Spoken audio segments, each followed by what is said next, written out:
We talked about the willpower trap earlier, which is this idea that, all of this responsibility for your successes and failures have been due to your own personal willpower, versus this idea that all these factors can be built up and give you something that makes it either easy or difficult to follow your resolution and to succeed in your goals.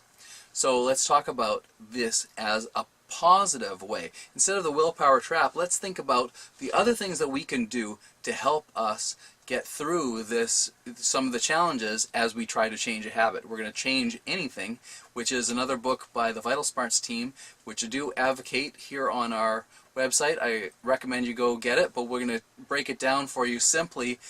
And in our program, we talk about these different change factors and influence factors and things that will allow you to make changes in your workplace and changes in your life. But when we're applying it to a personal resolution, like a New Year's resolution, we're thinking about these things in those very easy terms. Personal ability trumping personal motivation. So, for instance, we're going to change something and we're going to talk about our weight. So we think about how we are very motivated, personally motivated, to lose weight. We want to get down to our healthy weight. We know what that healthy weight is, and my gosh, we have an image of what that's going to be like. We've visualized it. We know that it's a worthwhile goal. Now, the rest of the world takes over and starts to sell us things like Doritos. But instead, we need to develop a little personal ability to be able to beat some of that outside influence. So if you think about it, very simply, a personal ability is an ability to make a better choice. Say, for instance, you're interested in those Doritos again, but instead, and you know you need to eat something, maybe you don't need to eat something, but you could replace that with some carrots and drink some water, or just drink some water.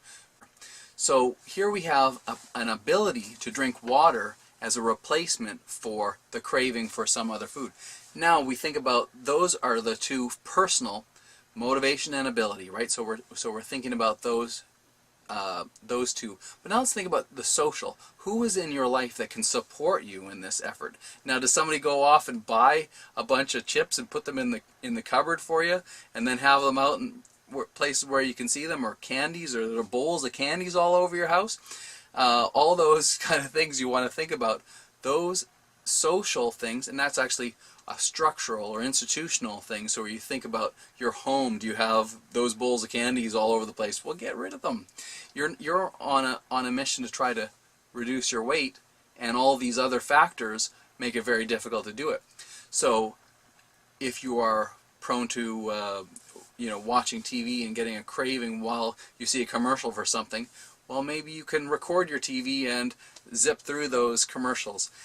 Maybe you can do something to help you get through some of the other influences. Not seeing it will help. These are social ability factors and institutional ability factors. Do you get rewarded for being a little bit lighter if you were to lose weight? There are a lot of insurance companies that are seeing this benefit, and they're seeing, get out there, do some exercise, please, because it helps you to be much more healthy, which helps their bottom line to help them to have a more profitable year.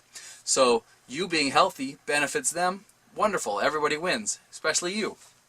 So if you think about these factors, now if you think about the motivation, the social motivation, are there other people with you? Maybe if you have a little pact or agreement with your spouse particularly, or a close friend, or someone that you can kind of partner with and say, we're going to have a little contest, maybe the social motivation factor will come into it. And then lastly, is there any institutional motivation? Well, and again, those like a monetary benefit from your insurance company for being out and being active would be something like that. You don't need to have all of these 6 factors. You want to have at least 4 of these factors to really help you make that change. And you can change anything. And we do recommend that book, but we also recommend you just getting out there and giving it a try, trying to recognize all those factors in your life that are working against you, so that you can kind of engage a lot of different factors to help your own personal motivation, to help your personal ability to make better choices, to think about your social ability. Is there someone in your life who's supporting this effort as a social motivation? Or if there's the way to get rid of all those extra junk foods around. And again, with the institutional support, different friends, structural abilities and motivations to kind of make it harder to gain that weight or easier to lose that weight.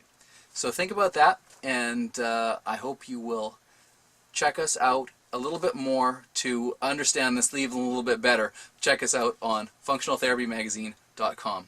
Thank you so much. See you soon.